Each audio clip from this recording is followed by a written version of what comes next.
క్షీణోపాంత ప్రయోజన సూత్రం. ఇది మన ఇంటర్మీడియట్ ఎకనామిక్స్లో రెండవ లెసన్ వినియోగదారుని ప్రవర్తన లేదా వినియోగదారుని సిద్ధాంతం అనే లెసన్లో దీని గురించి చర్చించడం జరుగుతుంది. ఈ వినియోగదారుని ప్రవర్తన అనేది వివిధ రకాల వస్తువులను ఉపయోగించేటప్పుడు ఏ విధంగా ఉంటుంది అనేటువంటి విషయాన్ని ఈ రెండవ లెసన్లో మనం చర్చించడం జరుగుతుంది. దాంట్లో భాగంగా ఇప్పుడు మనం క్షీణోపాంత ప్రయోజన సూత్రాన్ని గురించి తెలుసుకుందాం.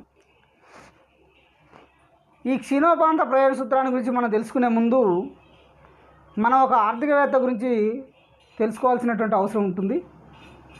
అతని పేరు హెచ్హెచ్ గాసెన్, హెర్మన్ హెన్రిచ్ గాసెన్ అని ఇతనికి పేరు. హెచ్హెచ్ గాసెన్ అని కూడా చెప్పడం జరుగుతుంది. ఇతను ఒక ప్రష్యన్ ఆర్థికవేత్త. అతను ఉపాంత ప్రయోజనం యొక్క సాధారణ సిద్ధాంతాన్ని వివరించినటువంటి మొట్టమొదటి వ్యక్తిగా భావించడం జరుగుతుంది. ఇతడు సెప్టెంబర్ 7, 1810 బ్యూరెన్ అనే ప్రాంతం, జర్మనీ అనే దేశంలో జన్మించడం జరిగింది. 13 ఫిబ్రవరి 1858 కొలోన్ అనే ప్రాంతం, జర్మనీలో మరణించడం జరిగింది. ఇతని యొక్క రచనలు ఉపాంత ప్రయోజనం యొక్క సాధారణ సిద్ధాంతం, అదేవిధంగా గాసెన్ యొక్క చట్టాలు, ఇవి అతని యొక్క రచనలు. ఇతను బాన్ విశ్వవిద్యాలయంలో విద్యాభ్యాసం చేయడం జరిగింది. ఇతడు మైక్రో ఎకనామిక్స్ అంటే సూక్ష్మ అర్థశాస్త్రంలో ఇతను కొంత ప్రావీణ్యాన్ని పొందడం జరిగింది. ఇతను జర్మన్, ప్రష్యన్ రెండు దేశాల్లో కూడా ఇతను నివసించాడు కాబట్టి జాతీయత జర్మన్ అండ్ ప్రష్యన్ అని ఇక్కడ చూస్తూ ఉన్నాం. ఇప్పుడు హెచ్హెచ్ గాసెన్ గురించి మనం ఎందుకు చెప్పామంటే ఈ క్షీణోపాంత ప్రయోజన సిద్ధాంతాన్ని ఇతడు మొట్టమొదటిసారిగా రూపొందించాడు కాబట్టి మనం హెచ్హెచ్ గాసెన్ యొక్క పరిచయాన్ని గురించి మనం తెలుసుకోవాల్సినటువంటి అవసరం ఎంతైనా ఉంది. తర్వాత ఈ క్షీణోపాంత ప్రయోజన సూత్రానికి సంబంధించినటువంటి ముఖ్యమైనటువంటి విషయాన్ని ఇప్పుడు మనం ప్రారంభిద్దాం. ఇక క్షీణోపాంత ప్రయోజన సూత్రానికి సంబంధించి మనం మొదటగా పరిచయం అంటే ఇంతకుముందు చెప్పింది మనం హెచ్హెచ్ గాసెన్ అనేటువంటి ఆర్థికవేత్తని గురించి మనం తెలుసుకున్నాం. ఇప్పుడు ఈ క్షీణోపాంత ప్రయోజన సిద్ధాంతం దానికి సంబంధించినటువంటి పరిచయం చూసినట్లయితే ఈ సూత్రాన్ని మొట్టమొదటిసారిగా హెచ్హెచ్ గాసెన్ అనేటువంటి ఆర్థికవేత్త ప్రతిపాదించాడు. హెచ్హెచ్ గాసెన్ అంటే హెర్మన్ హెన్రిచ్ గాసెన్. ఇతడు 1854లో ఈ సూత్రాన్ని ప్రతిపాదించాడు కాబట్టి గాసెన్ ప్రథమ సూత్రంగా దీన్ని పేర్కొనడం జరుగుతుంది. అంటే గాసెన్ మొట్టమొదటిసారిగా ఈ సూత్రాన్ని ప్రతిపాదించడం వలన దీనికి గాసెన్ ప్రథమ సూత్రంగా పేరు వచ్చింది. ఈ సూత్రానికి క్షీణోపాంత ప్రయోజన సూత్రంగా మార్షల్ అనేటువంటి ఆర్థికవేత్త నామకరణం చేయడం జరిగింది. ఈ క్షీణోపాంత ప్రయోజన సూత్రానికి మార్షల్ నామకరణం చేసి అభివృద్ధిపరిచాడు. అంటే ఈ సూత్రానికి పేరు అతడే పెట్టాడు. అంతేకాకుండా దీన్ని అభివృద్ధిపరిచినటువంటి వ్యక్తి కూడా మార్షలే. అంటే దీన్ని తీసుకొచ్చినటువంటి ఆర్థికవేత్త ఏమో హెచ్హెచ్ గాసెన్, కానీ దీనికి పేరు పెట్టి దీన్ని అభివృద్ధిపరిచినటువంటి ఆర్థికవేత్త మాత్రం మార్షల్. ఈ సూత్రం వస్తు పరిమాణానికి ఉపాంత ప్రయోజనానికి మధ్య ఉన్నటువంటి సంబంధాన్ని గురించి తెలియజేస్తుంది. నిత్య జీవితంలో మనం ఒకే వస్తువును ఎక్కువ పరిమాణంలో ఉపయోగిస్తే దాని నుండి వచ్చేటువంటి ఉపాంత ప్రయోజనం క్షీణిస్తుందని ఈ సూత్రం తెలియజేస్తుంది. అంటే మనం ఏదైనా ఒక వస్తువును ఎక్కువ పరిమాణంలో ఉపయోగిస్తే దాని పరిమాణం పెరిగే కొలది దాని నుండి వచ్చేటువంటి ఉపాంత ప్రయోజనం క్రమంగా క్షీణిస్తుంది అనేటువంటి విషయాన్ని ఈ సూత్రంలో తెలుసుకోవడం జరుగుతుంది. అందుకే దీనికి క్షీణోపాంత ప్రయోజన సూత్రంగా పేరు పెట్టడం జరిగింది. అంటే ఉపాంత ప్రయోజనం క్షీణిస్తుంది కాబట్టి దీనికి క్షీణోపాంత ప్రయోజన సూత్రం అని పేరు వచ్చింది. దీనికి సంబంధించినటువంటి ప్రమేయాలు అంటే ఈ సూత్రానికి కొన్ని ప్రమేయాలు ఉంటాయి. ఆ ప్రమేయాల ఆధారంగానే ఈ సూత్రాన్ని మనం తెలుసుకోవడం జరుగుతుంది. ఆ ప్రమేయాలు ఏంటియో మనం ఇప్పుడు తెలుసుకుందాం. మొదటి ప్రమేయం చూసినట్లయితే వస్తువు నుండి పొందిన ప్రయోజనాన్ని కొలవడానికి వీలుంది అనగా కార్డినల్ విశ్లేషణపై ఆధారపడి ఉన్నది. అంటే ఇక్కడ కార్డినల్ విశ్లేషణ అనేది ఏంటి అంటే ఒక వస్తువు నుండి వచ్చినటువంటి ప్రయోజనాన్ని కొలవడానికి ఈ విశ్లేషణను ఉపయోగించడం జరుగుతుంది. కార్డినల్ ప్రయోజన విశ్లేషణలో మనం ఒక వస్తువు నుండి వచ్చిన ప్రయోజనాన్ని కొలవడమే కాకుండా పోల్చడం కూడా చేయవచ్చు. ఇక్కడ మనం ఈ సూత్రంలో ఒక వస్తువు నుండి వచ్చిన ప్రయోజనాన్ని కొలవడానికి అవకాశం ఉంది కాబట్టి ఇది కార్డినల్ విశ్లేషణపై ఆధారపడి ఉన్నది. అంటే ఒక వస్తువు నుండి వచ్చినటువంటి ప్రయోజనం ఎన్ని యూనిట్ల ప్రయోజనం వచ్చింది అనేది మనం అంకెల ప్రకారం తెలుసుకోవడం జరుగుతుంది. కాబట్టి ఇది కార్డినల్ విశ్లేషణ మీద ఆధారపడి పనిచేస్తుంది. ఇంకా రెండో ప్రమేయం చూసినట్లయితే వస్తువు యొక్క యూనిట్లు సజాతీయంగా ఉండాలి. అంటే ఈ సూత్రంలో ఉపయోగించేటువంటి వస్తువులన్నీ కూడా ఒకే రకమైనటువంటి వస్తువుల్ని తీసుకోవడం జరుగుతుంది. అంటే విజాతీయ వస్తువులు ఒక వస్తువు ఒక రకమైనది, మరొక వస్తువు మరొక రకమైనది కాకుండా ఇక్కడ అన్ని వస్తువులు కూడా ఒకే రకమైనటువంటి వస్తువులు ఉపయోగించడం జరగాలి. అంటే సజాతీయ వస్తువులు అయి ఉండాలి.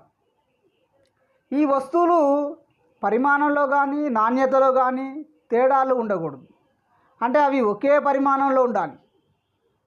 నాణ్యత కూడా ఒకే విధంగా ఉండాలి, ఎలాంటి తేడాలు ఉండకూడదు. ఒకవేళ ఆ విధమైన తేడాలు ఉన్నట్లయితే పరిమాణంలో తేడా ఉన్నా నాణ్యతలో తేడా ఉన్నా అవి సజాతీయ వస్తువులు కాకపోయినా ఇక్కడ మనం క్షీణోపాంత ప్రయోజన సూత్రం అనేది తెలుసుకోవడం సాధ్యం కాదు.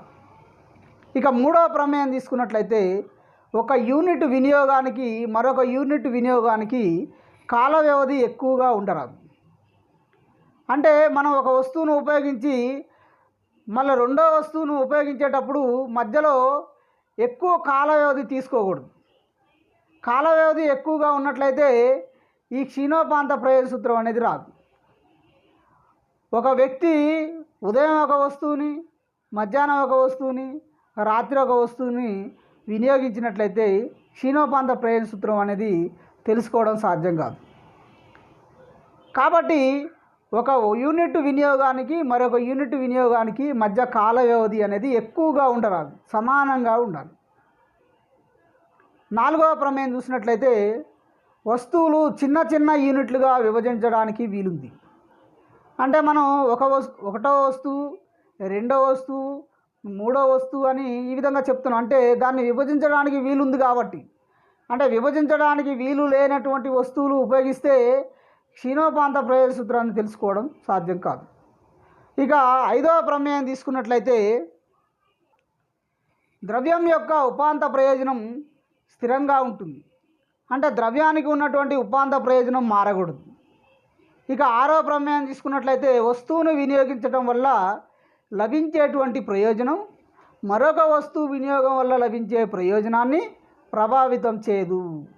మనం ఒక వస్తువును ఉపయోగించడం వల్ల వచ్చే ప్రయోజనం రెండో వస్తువు ఉపయోగించడం వల్ల వచ్చే ప్రయోజనం దానికి దీనికి ఏ విధమైన ప్రభావితం చేయదు. అంటే ఏ వస్తువు ప్రయోజనం దానికి స్వతంత్రంగా ఉంటుంది. ఒక వస్తువు ప్రయోజనం మరొక వస్తువు ప్రయోజనాన్ని ఏ విధంగానూ ప్రభావితం చేయదు.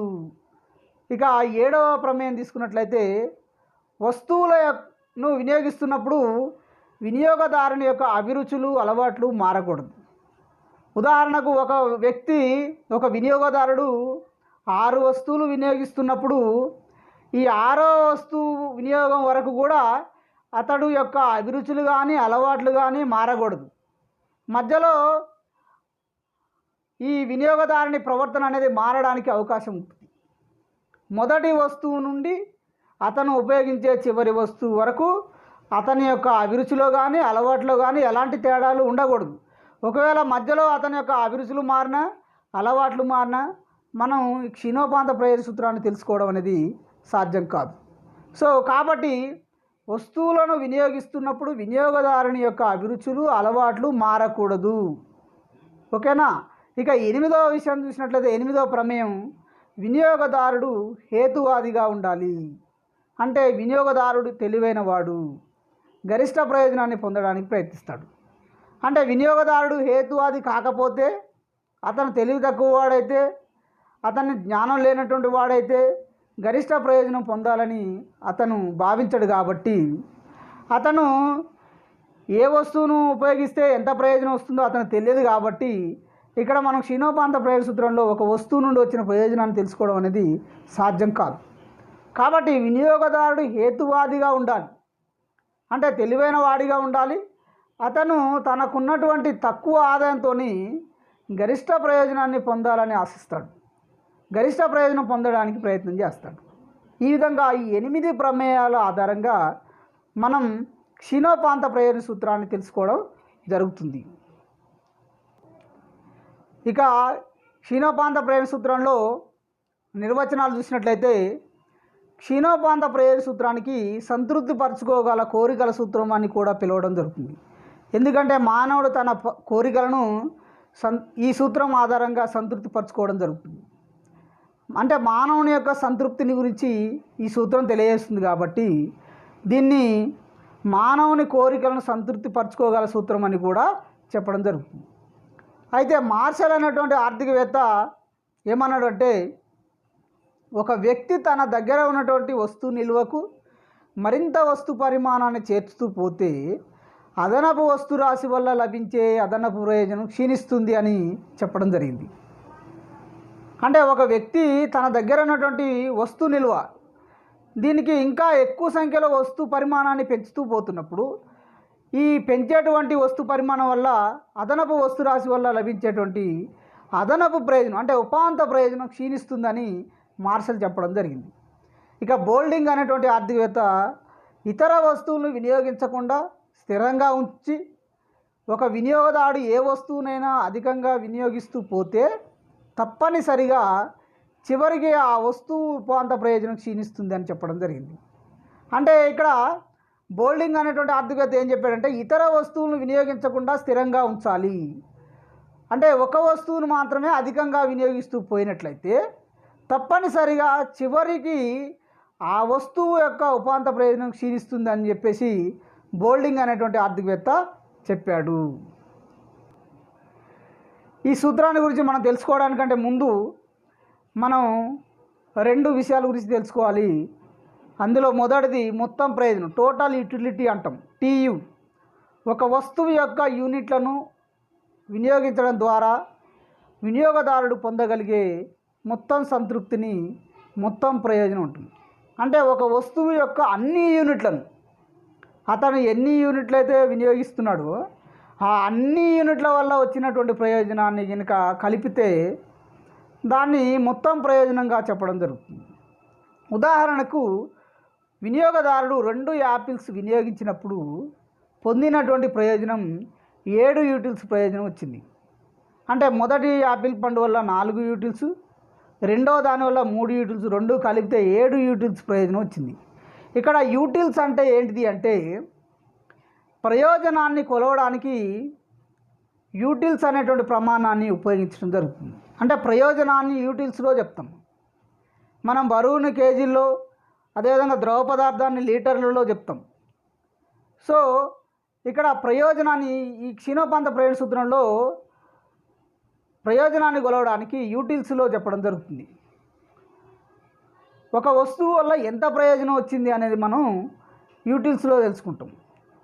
యాక్చువల్గా ప్రయోజనం అనేది ఏంటిది అంటే ఒక మానసిక భావన. ఒక వినియోగదారుడు ఒక వస్తువును వినియోగించడం ద్వారా ఎంత ప్రయోజనం వచ్చింది అనేది తెలుసుకోవడానికి ఈ యూటిల్స్ను ప్రామాణికంగా తీసుకోవడం జరుగుతుంది. ఇక్కడ మొత్తం ప్రయోజనంలో ఒక వినియోగదారుడు 2 యాపిల్స్ వినియోగించినప్పుడు 7 యూటిల్స్ ప్రయోజనం వస్తే 3 యూనిట్లు వినియోగించినప్పుడు మొత్తం ప్రయోజనం 9 యూటిల్స్ ప్రయోజనం వచ్చింది.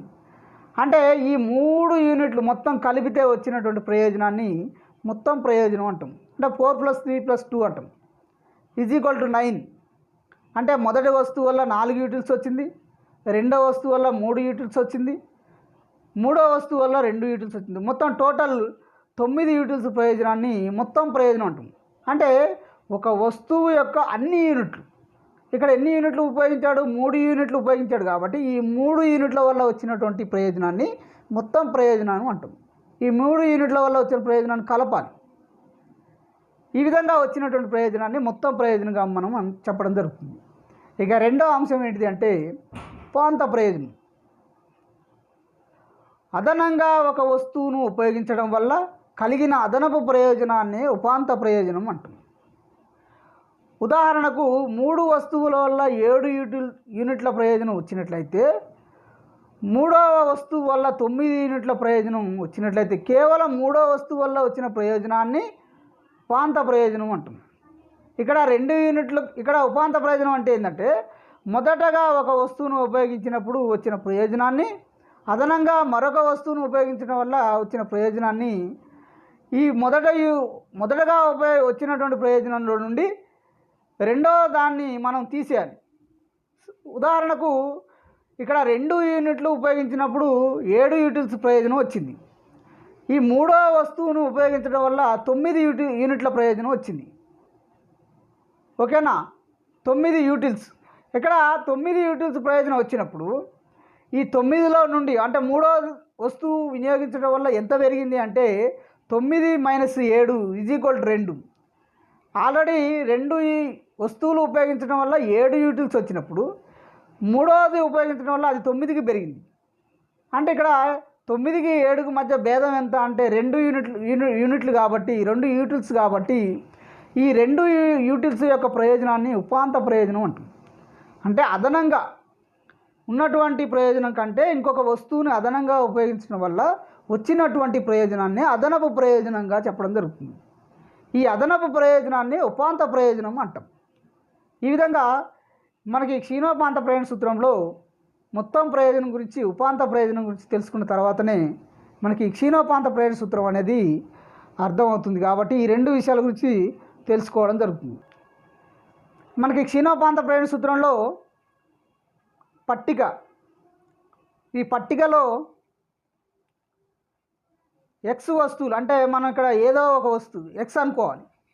ఎక్స్ వస్తువులు, తర్వాత మొత్తం ప్రయోజనం, టీయు టోటల్ యూటిలిటీ, ఉపాంత ప్రయోజనం అంటే మార్జినల్ యూటిలిటీ. ఈ విధంగా 3 అంశాలు మనం ఈ పట్టికలో చూస్తున్నాం.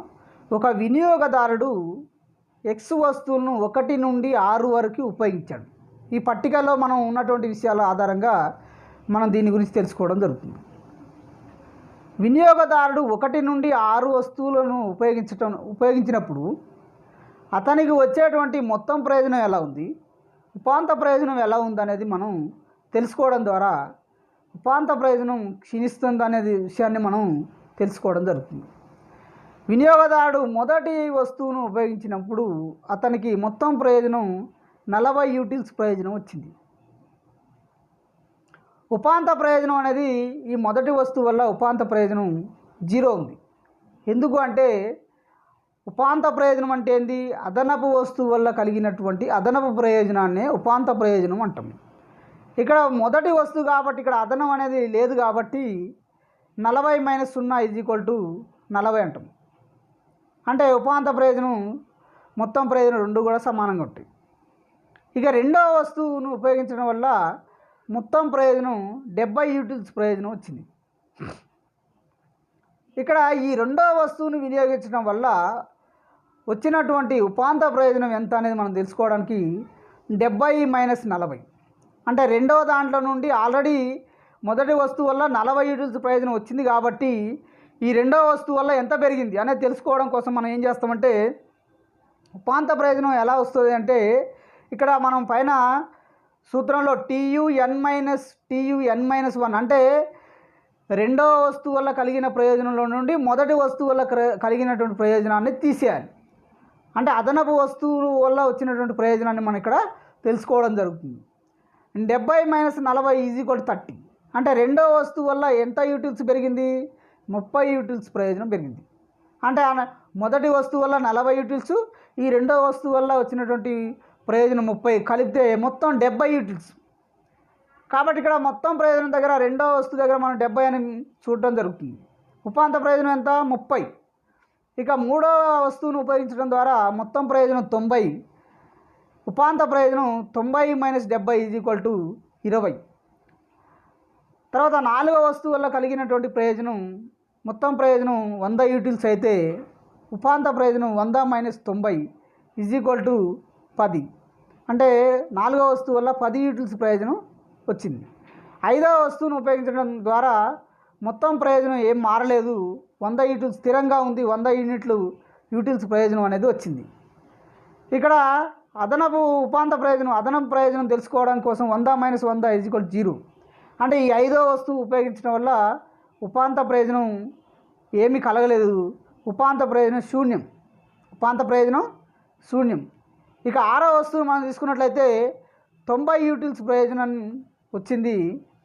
90 - 10 = -10. 90 - 100 = -10. అంటే ఇక్కడ 6వ యూనిట్లు ఉపయోగించడం ద్వారా మొత్తం ప్రయోజనం అనేది తగ్గింది, 90 యూటిల్స్ వచ్చింది. ఐదవ వస్తువు వల్ల ఎంత ప్రయోజనం వచ్చింది అంటే 100 యూటిల్స్ ప్రయోజనం వచ్చింది. కాబట్టి ఈ ఆరవ వస్తువును ఉపయోగించడం వల్ల 90 యూటిల్స్ వచ్చింది. అంటే దీనికి ఉన్నటువంటి భేదం ఎంత ఉందంటే 90 - 10. అంటే 90లో నుంచి 100 అనేది పోదు కాబట్టి -10 వస్తుంది. అంటే ఇక్కడ ఉపాంత ప్రయోజనం ఏమైంది అంటే రుణాత్మకమైంది. ఇదే విషయాన్ని పట్టికలో ఉన్నటువంటి విషయాన్ని మనం వివరణాత్మకంగా చూసినట్లయితే, పట్టికలో మనం ఇంతకుముందు చెప్పినటువంటి విషయంలో ఎక్స్ అనేటువంటి వస్తువులు ఉపయోగిస్తున్నాడు అనుకుందాం. అంటే అతను ఏదో ఒక రకమైన వస్తువు, దాన్ని మనం ఎక్స్ అనుకుందాం. వివిధ వస్తు యూనిట్ల నుండి పొందేటువంటి ప్రయోజనం వస్తురాశి పెరిగే కొద్దీ తగ్గుతూ వస్తున్నది. అంటే వినియోగదారుడు ఒక్కొక్క వస్తువును పెంచుతూ పోతున్నప్పుడు ఈ అదనంగా చేరేటువంటి వస్తువును, అంటే అదనంగా ఉపయోగించేటువంటి వస్తువు వల్ల కలిగేటువంటి అదనపు ప్రయోజనం క్రమంగా తగ్గుతూ వస్తుంది. ఐదవ వస్తువు వద్ద ఎక్స్ యొక్క ఉపాంత ప్రయోజనం శూన్యమైంది. మనం ఇంతకుముందే మొత్తం ప్రయోజనం 100 ఉన్నప్పుడు ఇక్కడ ఉపాంత ప్రయోజనం శూన్యమైందని మనం చెప్పడం జరిగింది. ఈ స్థితిలో మొత్తం ప్రయోజనం ఏమైంది? గరిష్టమైంది. వస్తువుల్ని అయినా కూడా ఇంకా ఉపయోగిస్తూ పోతూ ఉన్న కొలది ఆరో వస్తువు వద్ద ఉపాంత ప్రయోజనం రుణాత్మకం అవుతుంది. అంటే -10 అని చెప్పాం మనం, అంటే రుణాత్మకమైంది. ఇక్కడ మొత్తం ప్రయోజనం తర్వాత ఏమైంది అంటే మొత్తం ప్రయోజనం క్షీణిస్తుంది. ఇక్కడ రెండు విషయాలు మనం గమనించాలి. 5వ యూనిట్ వస్తువును ఉపయోగించే వరకు మొత్తం ప్రయోజనం క్రమంగా పెరుగుతూ గరిష్ట స్థాయికి చేరుకుంటుంది. కానీ ఉపాంత ప్రయోజనం ఎలా ఉంది అంటే మొదటి నుండి తగ్గుతూ వస్తుంది. 30, 20, 10, 0 ఈ విధంగా తగ్గుతూ వస్తుంది. ఈ 5వ వస్తువు వద్ద మొత్తం ప్రయోజనం గరిష్ట స్థాయికి చేరుకున్నప్పుడు ఉపాంత ప్రయోజనం 0 అయింది, అంటే శూన్యమైంది. తర్వాత ఇంకా కూడా వినియోగదారుడు వస్తువును 6వ వస్తువును కూడా ఉపయోగిస్తే మొత్తం ప్రయోజనంలో మార్పు రాలేదు, అంటే మొత్తం ప్రయోజనం క్షీణించింది. ఇలాంటి స్థితిలో ఉపాంత ప్రయోజనం ఏమైంది అంటే రుణాత్మకమైంది, -10 అని చెప్పాం మనం. 90 - 100 = -10, అంటే ఉపాంత ప్రయోజనం రుణాత్మకం అయింది. ఎప్పుడైతే ఉపాంత ప్రయోజనం శూన్యం అవుతుందో ఆ స్థితిలో మొత్తం ప్రయోజనం గరిష్టమైనట్టుగా మనం పట్టికలో చూసాం. ఉపాంత ప్రయోజనం రుణాత్మకం అయినప్పుడు మొత్తం ప్రయోజనం తగ్గుతుంది, అంటే క్షీణిస్తుంది.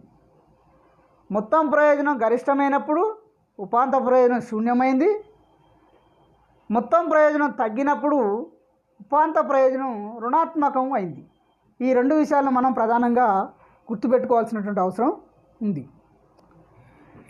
మనకు పట్టికలో ఉన్నటువంటి అంశాల ఆధారంగా రేఖాపటాన్ని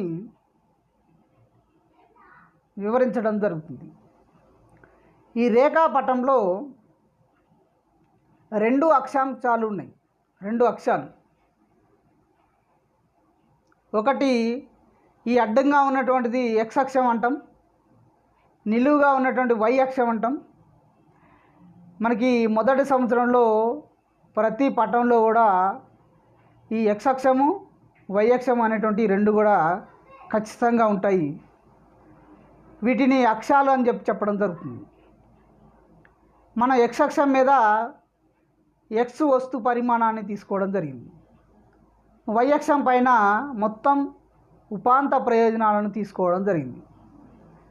మన పట్టికలో మొదటి కాలంలో ఏదైతే వస్తుందో అది ఎక్స్ అక్షంలో తీసుకోవడం జరుగుతుంది. కాబట్టి విద్యార్థులు ఎలాంటి అయోమయానికి గురి కావాల్సిన అవసరం లేదు. పట్టికలో ఏ అక్షంలో ఏమి రాయాలనేటువంటి విషయంలో మనం ప్రధానంగా గుర్తుంచుకోవాల్సింది ఏంటి అంటే, మొదటగా వచ్చే కాలంలో ఏదైతే ఉంటుందో దాన్ని ఎక్స్ అక్షం మీద తీసుకోవడం జరుగుతుంది. మనం మొదటి కాలంలో ఎక్స్ వస్తువు పరిమాణం ఉంది కాబట్టి, ఎక్స్ వస్తువులు ఉన్నాయి కాబట్టి ఎక్స్ అక్షం మీద ఎక్స్ వస్తు పరిమాణాన్ని తీసుకోవాలి. ఇక మిగతా రెండు కాలంలో మొత్తం ప్రయోజనము ఉపాంత ప్రయోజనం రెండు కాలమ్స్ కూడా వై అక్షం మీద సూచించడం జరుగుతుంది. మనకి ఈ రేఖాపటంలో ఎక్స్ అక్షం పైన 1 నుండి 6 యూనిట్లు సూచించాం. 1, 2, 3, 4, 5, 6 ఇవి సమాన దూరాల్లో మనం వీటిని సూచించడం జరుగుతుంది. వీటికి మధ్య నుండి దూరం సమానంగా ఉండాలి. ఒకటి ఎక్కువ ఒకటి తక్కువ దూరం కాకుండా సమాన దూరంలో మనం 1 నుండి 0 మూల బిందువు 0 అంటాం. దాన్ని ఎక్స్ అక్షం వై అక్షం ఎక్కడైతే కలుస్తాయో దాన్ని మూల బిందువు అంటాం, 0. ఈ మూల బిందువు అన్ని రేఖాపటాలకు కూడా కామన్గా ఉంటుంది. దాన్ని 0ని మూల బిందువు అంటాం.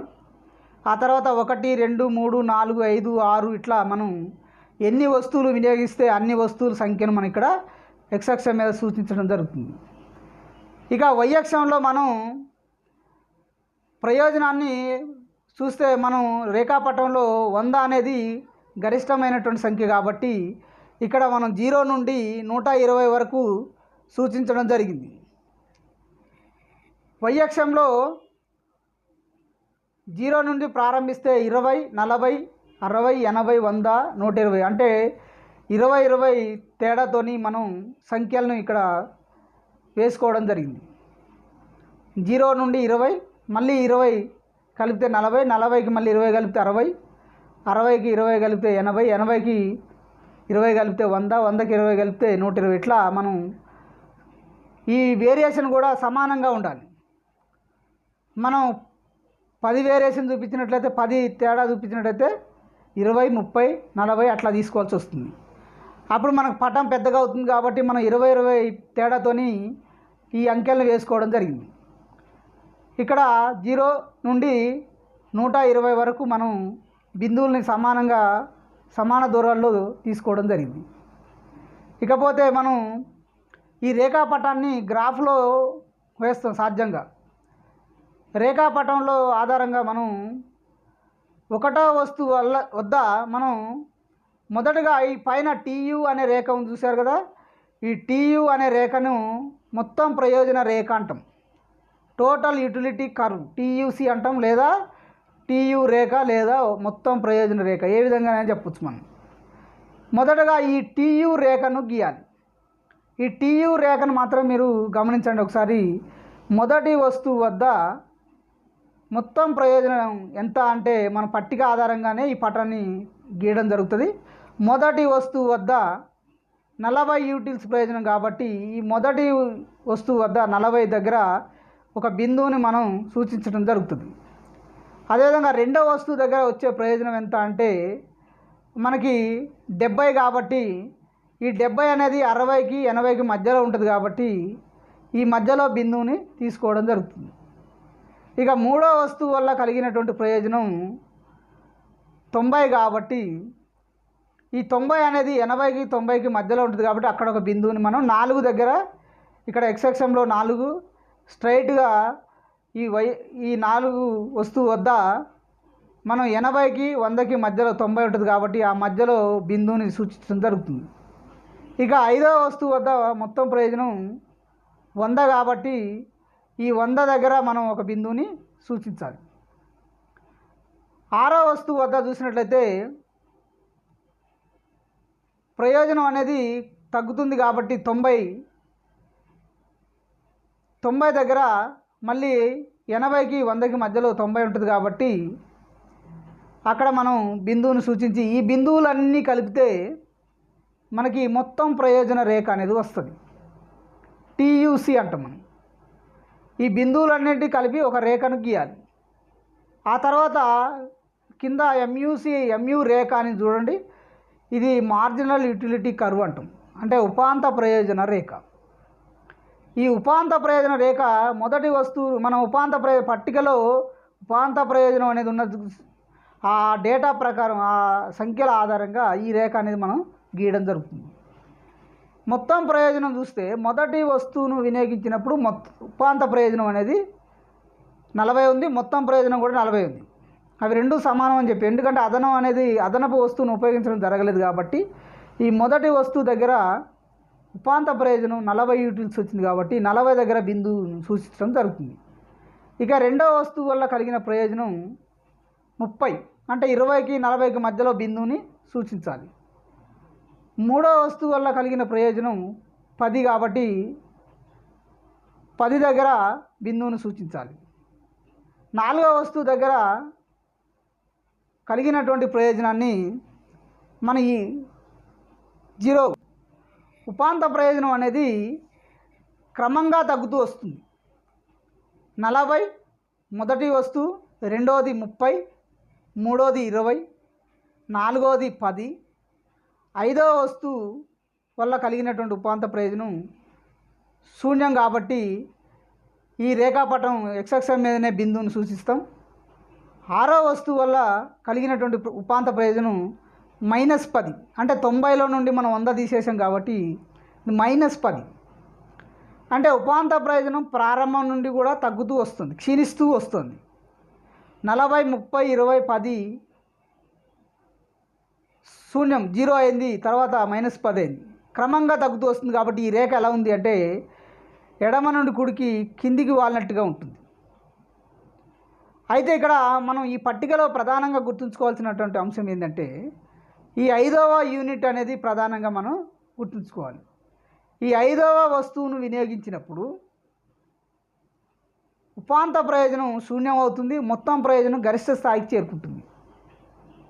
అంటే 5వ యూనిట్ తర్వాత మన రేఖాపటాన్ని చూస్తే టీయు రేఖ కిందికి దిగింది, అంటే క్షీణించింది. ఉపాంత ప్రయోజనం 5వ యూనిట్ తర్వాత ఎక్స్-అక్షానికి దిగువగా వచ్చింది, అంటే రుణాత్మకమైంది. ఎక్స్-అక్షానికి పైన ఉంటేనేమో ధనాత్మకం, కిందికి ఉంటే అది రుణాత్మకం అంటాం. మనం 0 నుండి పైకి ఉన్నటువంటి సంఖ్యలన్నీ కూడా ధనాత్మక సంఖ్యలు అంటాం. అంటే మూల బిందువు 0 అంటే ఏంది? మూల బిందువు. ఈ మూల బిందుకి దిగువగా ఉన్నటువంటి సంఖ్యలన్నీ కూడా మైనస్ కిందికి వస్తాయి, అంటే రుణాత్మకం. కాబట్టి ఇక్కడ -10 అంటే ఏంటంటే కిందికి ఎక్స్-అక్షానికి దిగువగా వచ్చింది కాబట్టి ఇది రుణాత్మకం. అంటే ఉపాంత ప్రయోజనం ఏమైంది? 5వ వస్తువును ఉపయోగించిన తర్వాత 6వ వస్తువు వల్ల వచ్చినటువంటి ఉపాంత ప్రయోజనం రుణాత్మకమైంది. సో ఇక్కడ మనం రేఖాపటంలో AQ అని 2 బిందువులు ఉన్నాయి. ఇక్కడ A అనేటువంటి బిందువు వద్ద మొత్తం ప్రయోజనం గరిష్ట స్థాయికి చేరుకుంటుంది, Q అనేటువంటి బిందువు వద్ద ఉపాంత ప్రయోజనం శూన్యం అవుతుంది. అంటే 5వ వస్తువు ఉపయోగించినందువల్ల వినియోగదారుడికి ప్రయోజనం గరిష్ట స్థాయికి చేరుకుంటుంది, మొత్తం ప్రయోజనం, కానీ ఉపాంత ప్రయోజనం మాత్రం శూన్యం అవుతుంది. ఈ 5వ వస్తువు తర్వాత ఇంకా వినియోగదారుడు అదనంగా వస్తువులను వినియోగించాలని ప్రయత్నిస్తే అతనికి ఎలాంటి ప్రయోజనం రాదు. ఉపాంత ప్రయోజనం రుణాత్మకం అయినట్టుగా మనం ఇక్కడ పటంలో చూస్తూ ఉన్నాం.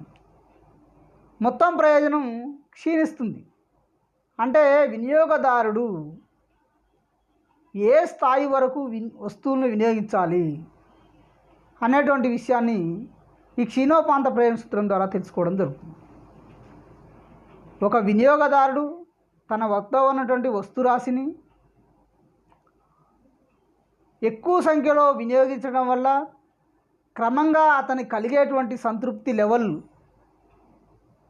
సంతృప్తి స్థాయి గరిష్ట స్థాయికి చేరుకున్న తర్వాత ఇంకా అతను వస్తువును వినియోగించాలని ప్రయత్నించినప్పుడు అతను అదనంగా వినియోగించేటువంటి వస్తువుల వల్ల కలిగేటువంటి ఉపాంత ప్రయోజనం శూన్యం అవుతుంది, రుణాత్మకం అవుతుంది, ఎలాంటి ప్రయోజనం రాదు అనేటువంటి విషయాన్ని మనం క్షీణోపాంత ప్రయోజన సూత్రంలో తెలుసుకోవడం జరుగుతుంది.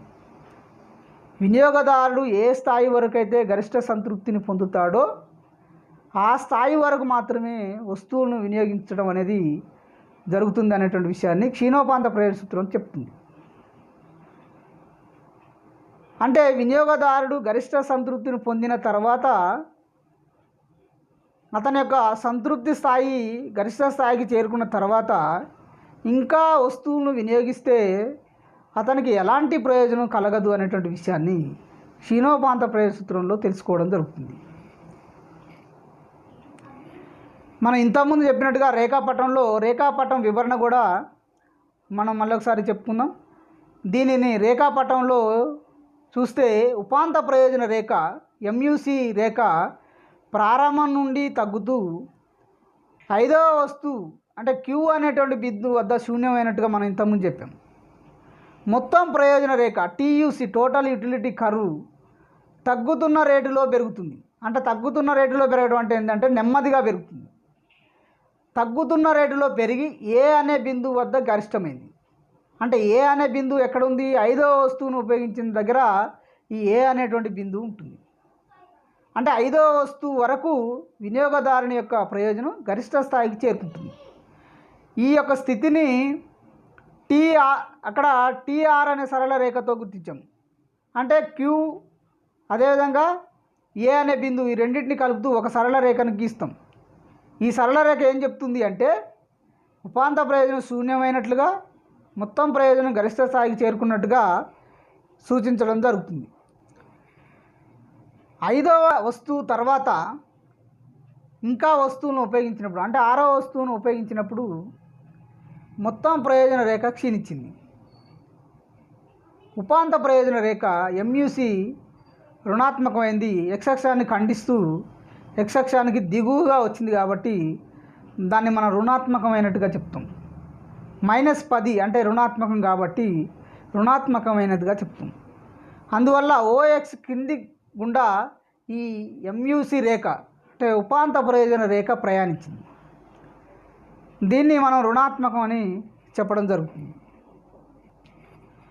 ఇక ఈ క్షీణోపాంత ప్రయోజన సూత్రానికి ఉన్నటువంటి ప్రాధాన్యత మనం ఒకసారి చూసినట్లయితే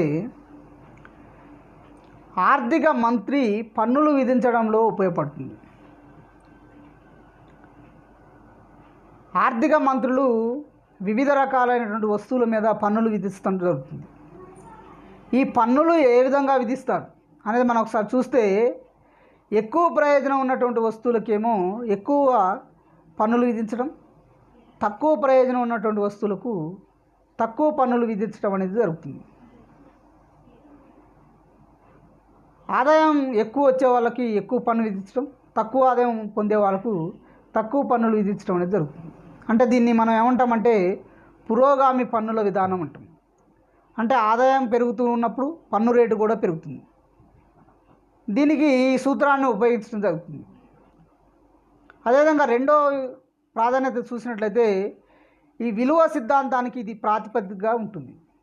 అంటే విలువ సిద్ధాంతంలో నీరు రత్నం అనే వైపరీత్యం ఉంటుంది. అంటే నీరు రత్నం అంటే ఇక్కడ నీరు అనేది సప్లై అధికంగా ఉంటుంది.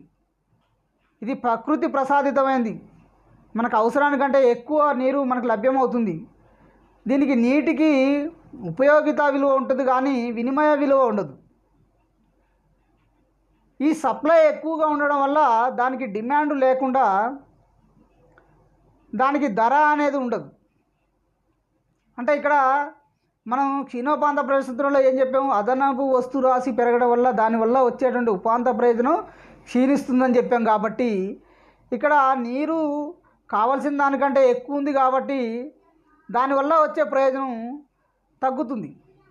ఇక్కడ రత్నాన్ని అంటే డైమండ్, రత్నం అంటే ఇక్కడ విలువైనటువంటి వస్తువు ఏదైనా సరే దాన్ని రత్నం అని మనం ఇక్కడ చెప్తాం. ఈ విలువైనటువంటి వస్తువులకు ఉపయోగిత విలువ తక్కువ ఉంటుంది, కానీ దానికి వినిమయ విలువ ఎక్కువ ఉంటుంది. ఈ విలువైనటువంటి వస్తువులు చాలా అరుదుగా ఉపయోగిస్తాం. ఇవి సప్లై కూడా చాలా తక్కువ ఉంటుంది. సప్లై తక్కువగా ఉండడం వల్ల డిమాండ్ ఎక్కువ ఉంటుంది. ఈ డిమాండ్ ఎక్కువగా ఉండడం వల్ల వాటికి ఒక ధర కూడా ఎక్కువ ఉంటుంది. ఈ విధంగా విలువ సిద్ధాంతానికి సంబంధించినటువంటి నీరు రత్నం అనేటువంటి వైపరీత్యాన్ని వివరించడం జరుగుతుంది. డిమాండ్ రేఖ వాలును తెలియజేస్తుంది. మూడో అంశం, డిమాండ్ రేఖ ఎలా ఉంటుంది? మనకు ముందున్నటువంటి లెసన్లో డిమాండ్ గురించి తెలుసుకోవడం జరుగుతుంది. డిమాండ్ రేఖ అనేది ఎడమ నుండి కుడికి కిందికి వాలుతుంది. డిమాండ్ రేఖ ఎడమ నుండి కుడికి కిందికి ఎందుకు వాలుతుంది అనేది మనం చూస్తే, ధరకు డిమాండ్కు మధ్య విలోమ సంబంధం ఉంటుంది. ఒక వస్తువు యొక్క ధర పెరుగుతూ ఉన్నప్పుడు దాని డిమాండ్ తగ్గుతుంది. ఈ ధర పెరుగుతూ ఉన్నప్పుడు డిమాండ్ తగ్గుతుంది కాబట్టి డిమాండ్ రేఖ ఎడమ నుండి కుడికి కిందికి వాలుతుంది. ధర ఎక్కువ ఉండడం వల్ల దాన్ని ఎక్కువ మంది కొనుగోలు చేయలేరు కాబట్టి దాని డిమాండ్ తగ్గుతుంది. ఈ డిమాండ్ ఎప్పుడైతే తగ్గుతుందో ఈ డిమాండ్ రేఖ అనేది ఎడమ నుండి కుడికి కిందికి వాలుతూ ఉంటుంది. అదేవిధంగా నాలుగో విషయం చూసినట్టయితే వినియోగదారుని యొక్క అభిలషణీయ వినియోగ స్థాయిని నిర్ణయిస్తుంది. ఒక వినియోగదారుడు వస్తువులను ఏ స్థాయి వరకు ఉపయోగించుకోవాలి, ఏ స్థాయి వరకు అతని ప్రయోజనం గరిష్ట స్థాయికి చేరుకుంటుంది అనేటువంటి విషయాన్ని క్షీణోపాంత ప్రయోజన సూత్రం ద్వారా తెలుసుకోవడం జరుగుతుంది. ఒక స్థాయి వరకు వినియోగదారుడు గరిష్ట సంతృప్తిని పొందుతాడు. ఆ స్థాయి దాటిన తర్వాత కూడా ఇంకా అదనంగా వస్తువులను వినియోగిస్తే అతనికి ఎలాంటి ప్రయోజనం రాదు, ప్రయోజనం క్షీణిస్తుంది, రుణాత్మకం అవుతుంది అనేటువంటి విషయాన్ని తెలుసుకుంటాం. కాబట్టి వినియోగదారుడు తన యొక్క వినియోగ స్థాయిని అభిలషణీయంగా ఏ విధంగా ఉంచాలి అనేటువంటి విషయాన్ని ఈ సూత్రం తెలియజేస్తుంది. ఇక ఐదవ విషయం చూసినట్లయితే ఆదాయ సంపద పునః పంపిణీకి ఈ సూత్రాన్ని ప్రాముఖ్యత ఇవ్వడం జరుగుతుంది. ఆదాయ సంపద పునః పంపిణీకి సూత్రం ముఖ్య పాత్ర వహిస్తుంది. అంటే ఆదాయాన్ని సంపదను పంపిణీ చేయడానికి ప్రభుత్వాలకు ఆదాయ సంపద అసమానతలను తగ్గించడానికి ఆదాయ సంపదను పునః పంపిణీ చేయడానికి క్షీణోపాంత ప్రయోజన సూత్రం ఉపయోగపడుతుంది. దీనికి ముఖ్య పాత్ర వహిస్తుంది. ఇక సూత్రానికి ఉన్నటువంటి పరిమితులు చూసినట్లయితే వినియోగదారుని అలవాట్లు అభిరుచులు మారితే సూత్రం వర్తించదు. మన ప్రమేయాల్లో మనం వినియోగదారుని అభిరుచులు అలవాట్లు మారకూడదు అని చెప్పాము. ఒకవేళ మారితే ఈ సూత్రం వర్తించదు. ఇక రెండవ అంశం చూసినట్లయితే మన్నిక గల వస్తువులకు సూత్రం వర్తించదు. అధిక నాణ్యత కలిగినటువంటి వస్తువులను వినియోగదారులు ఎక్కువగా ఉపయోగించడం జరుగుతుంది. దానివల్ల వాళ్ళకి వచ్చేటువంటి వినియోగదారులకు లభించేటువంటి ప్రయోజనం పెరుగుతుంది, తగ్గదు. కాబట్టి మన్నిక గల వస్తువులకు ఈ సూత్రం వర్తించదు. పూరక వస్తువులకు సూత్రం వర్తించదు. మనం ప్రమేయాల్లో చెప్పాం, సజాతీయ వస్తువులు అయి ఉండాలి, ఒకే రకమైన వస్తువులై ఉండాలి. పూరక వస్తువులకు ఈ సూత్రం వర్తించదు. అంటే ఒకే రకమైన వస్తువును వినియోగిస్తేనే క్షీణోపాంత ప్రయోజన సూత్రాన్ని తెలుసుకోవడం జరుగుతుంది. ఇక్కడ పూరక వస్తువులు అంటే ఏంటి? ఒక ఉపయోగానికి ఒకటి కంటే ఎక్కువ వస్తువులు అవసరమైనట్లయితే దాన్ని పూరక వస్తువులు అంటాం మనం. కాబట్టి ఈ పూరక వస్తువులకు క్షీణోపాంత ప్రయోజన సూత్రం వర్తించదు. ఇక మూడో అంశం చూసినట్లయితే అవిభాజ్య వస్తువులకు సూత్రం వర్తించదు. మన ప్రమేయాల్లో ఏం చెప్పామంటే వస్తువులను వివిధ యూనిట్లుగా చిన్న చిన్న యూనిట్లుగా విభజించడానికి వీలుండాలి. ఆ విధంగా వీలుంటేనే క్షీణోపాంత ప్రయోజన సూత్రం అనేది వస్తుంది. సో అవిభాజ్య వస్తువులు అంటే విభజించడానికి వీలు లేనటువంటి వస్తువులకు ఈ క్షీణోపాంత ప్రయోజన సూత్రం వర్తించదు. ఇక నాలుగోది స్టాంపులు నాణేల సేకరణ వంటి వాటిని ఈ సూత్రానికి మినహాయింపు.